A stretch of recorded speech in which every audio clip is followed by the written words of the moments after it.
बहादुर और सुंदर रानी।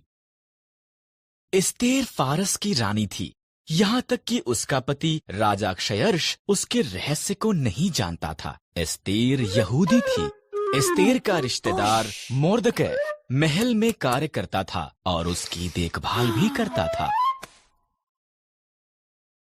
राजा क्षयर्ष के सलाहकार हामान ने एक बड़े इनाम को प्राप्त किया। वो बहुत घमंडी था। मोर्दकै के सिवा हर कोई उसके आगे सिर झुकाते थे। हामान अपमानित हुआ।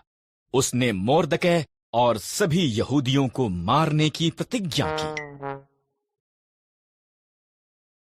हामान ने क्षयर्ष को बताया कि यहूदी खतरनाक थे और उन्हें मारना चाहिए। क्षयर्ष सहमत हो गया और उन्हें मारने की एक योजना बनाई। मोर्दकै डर गया था और रानी एस्तेर को ये संदेश भेजा।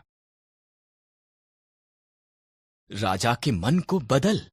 मोर्दकै ने कहा, अगर मैं उसके निमंत्रण के बिना जाऊं तो वो मुझे भी मार देगा। एस्तेर ने जवाब दिया, शायद तो इसी पल के लिए रानी बनाई गई थी। मोर्दकै ने कहा।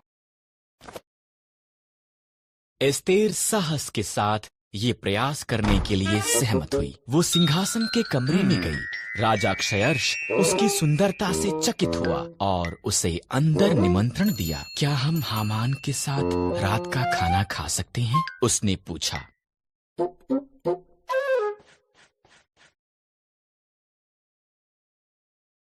हामान उसके पिछले आंगन में एक बड़े खंभे का निर्माण कर रहा था। उसने इस पर मोर्दकै को मारने की योजना बनाई थी। तब राजा का निमंत्रण आया, इसलिए हामान रात के खाने के लिए महल में गया। एक मनुष्य मुझे और मेरे लोगों यहूदियों को मारना चाहता है। एस्तेर ने राजा क्षयर्ष को बताया। कौन ऐसी बात करेगा? उसने पूछा।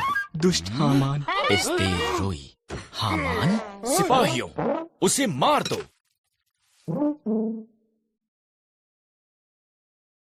इस तरह हामान उसी खंभे पर टांग दिया गया जो उसने मोर्दकै के लिए निर्माण किया था। एस्तेर के कारण यहूदी बचाए गए थे। उन्होंने एक बड़ा त्योहार मनाया जिसका वो आज तक भी जश्न मनाते हैं।